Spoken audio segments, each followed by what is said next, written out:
Injil menurut Matius. Pada video pertama, kita melihat bagaimana Matius memperkenalkan Yesus sebagai Mesias dari garis keturunan Daud dan sebagai guru yang berotoritas seperti Musa, juga sebagai Immanuel, yang dalam bahasa Ibrani artinya Allah beserta kita. Setelah Yesus mengabarkan dan mengajarkan kedatangan kerajaan Allah, dan setelah dia membawa kerajaan Allah dalam kehidupan sehari-hari orang Israel, kita melihat bahwa Yesus diterima oleh banyak orang, namun ditolak oleh yang lainnya, khususnya para pemuka agama Israel, orang-orang Farisi. Dengan demikian, pertanyaan besarnya adalah bagaimana konflik antara Yesus dan pemimpin Israel ini akan berlanjut. Bagian besar selanjutnya, pasal 14 hingga 20, membahas semua harapan yang berbeda dari setiap orang mengenai Mesias. Jadi Yesus terus menyembuhkan orang sakit dan bahkan dalam 2 kesempatan, dia secara ajaib memberi makan orang banyak di padang gurun. Yang pertama ketika dia berada dalam kerumunan orang-orang Yahudi, dan yang kedua bersama orang bukan Yahudi. Dan hal ini sangat mirip dengan apa yang dilakukan Musa bagi orang Israel di padang gurun, sehingga membuat orang-orang sangat gempar mengenai Yesus. Mereka berpikir bahwa dialah Nabi Agung dan Sang Mesias itu. Namun tidak demikian bagi para pemuka agama. Pandangan mereka mengenai Mesias didasarkan pada ayat-ayat seperti dalam Mazmur 2 atau Daniel pasal 2. Mengenai Mesias yang berjaya, yang akan membebaskan bangsa Israel dan mengalahkan para penyembah berhala yang menindas mereka. Dari sudut pandang mereka, Yesus adalah guru palsu. Dia sedang menghujat Allah dengan klaim-klaim mengenai dirinya sendiri. Dan di sini juga diceritakan bagaimana mereka meningkatkan perlawanan mereka bersekongkol untuk membunuh dia. Dan untuk menghadapi ini, Yesus menyingkir dari sana. Lalu dia pun mulai mengajarkan murid-murid terdekatnya apa arti menjadi Mesias Israel bagi dirinya, karena ini bukanlah yang diharapkan setiap orang. Maka Yesus bertanya kepada murid-muridnya. Di pasal 16 dia berkata, "Menurut kamu, siapakah aku?" Dan Petrus menjawab dengan jawaban yang kelihatannya benar. Jawabnya, "Engkaulah Mesias, engkaulah anak Allah yang hidup." Tapi kemudian, ini menjadi jelas bahwa Petrus sedang memikirkan seorang raja yang akan memerintah dengan kejayaan melalui kekuatan militer. Yesus menegur Petrus dengan berkata, "Ya, aku akan menjadi raja, tapi dengan cara yang berbeda." Lalu Yesus pun mulai mengajar dengan tema-tema dari kitab Nabi Yesaya, yang berkata bahwa Raja Mesianis akan menderita dan mati bagi dosa-dosa umatnya. Maka Yesus menempatkan dirinya sebagai Raja Mesianis yang memerintah dengan menjadi hamba dan yang akan menyerahkan dirinya bagi Israel dan bangsa-bangsa.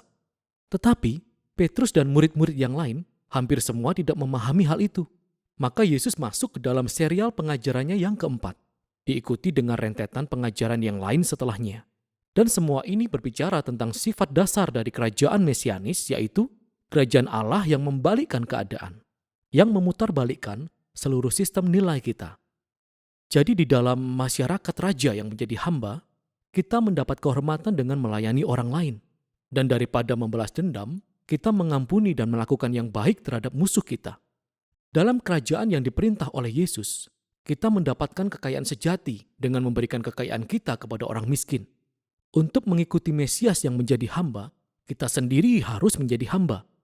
Pada bagian berikutnya, kita menyaksikan perselisihan antara dua kerajaan, kerajaan Yesus dan kerajaan para pemimpin Israel. Yesus datang ke Yerusalem untuk perayaan Paskah dengan mengendarai seekor keledai, dan orang banyak menyerukan bahwa dia adalah Mesias. Yesus langsung mengarah ke pelataran Bait Allah dan menimbulkan kegaduhan yang besar, sehingga ritual korban bakaran harian terhenti. Di sini tindakannya berbicara lebih kuat daripada kata-kata. Sebagai Raja Israel, Yesus menegaskan otoritas kerajaannya atas Bait Allah, tempat di mana Allah dan umat Israel bertemu bersama-sama. Dalam pandangan Yesus, Bait Allah telah dinodai oleh kemunafikan para pemimpin Israel. Maka di sini dia menantang otoritas mereka, dan bisa dibayangkan mereka sangat tersinggung dengan hal ini. Jadi mereka mencoba menjebak Yesus dan mempermalukan dia dalam perdebatan publik. Namun mereka kalah, sehingga mereka memutuskan untuk membunuhnya. Menanggapi hal ini, Yesus menyampaikan serial pengajarannya yang terakhir.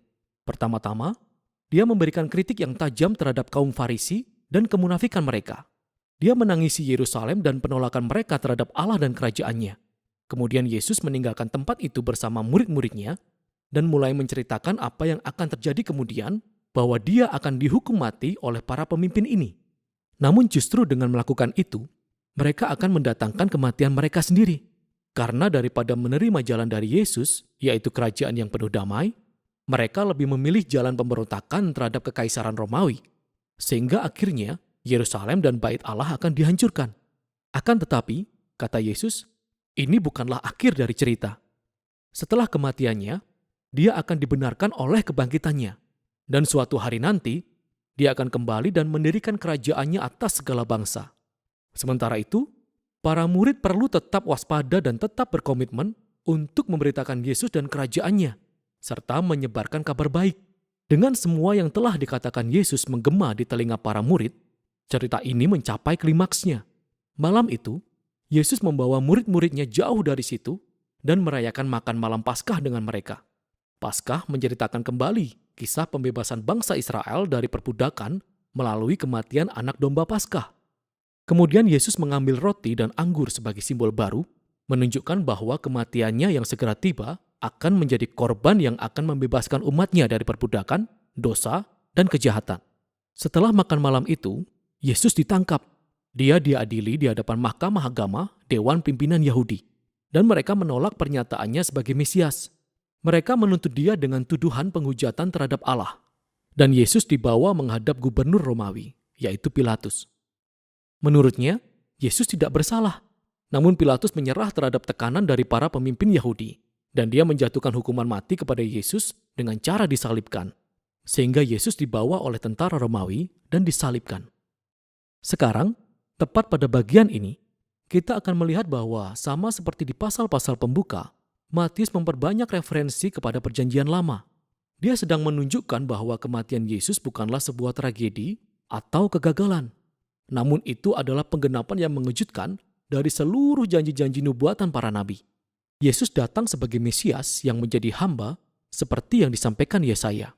Dia ditolak oleh umatnya, tetapi bukannya menghakimi mereka, dia justru dihakimi untuk mereka, menanggung semua konsekuensi dosa mereka. Jadi babak penyaliban mendekati akhir, dan tubuh Yesus diletakkan dalam kubur. Namun kitab ini berakhir dengan sebuah kejutan di pasal terakhir. Di hari Minggu pagi, para murid menemukan kubur Yesus kosong. Kemudian, tiba-tiba saja orang-orang mulai melihat Yesus telah bangkit dari kematian. Dan kitab ini berakhir dengan Yesus naik ke surga, sembari memberikan ajaran terakhirnya yang disebut amanat agung. Yesus berkata bahwa sekarang dialah Raja sejati atas dunia ini. Lalu, dia mengutus murid-muridnya ke semua bangsa dengan kabar baik bahwa Yesus adalah Tuhan. Dan setiap orang dapat masuk ke dalam kerajaannya dengan memberi diri dibaptis dan mengikuti setiap ajarannya. Dan mengembangkan kembali arti namanya, Immanuel, Allah beserta kita, di pasal 1. Perkataan terakhir Yesus kepada murid-muridnya dalam kitab ini adalah, Aku akan menyertai engkau. Ini adalah janji kehadiran Yesus hingga akhirnya nanti dia datang kembali. Dan inilah Injil menurut Matius.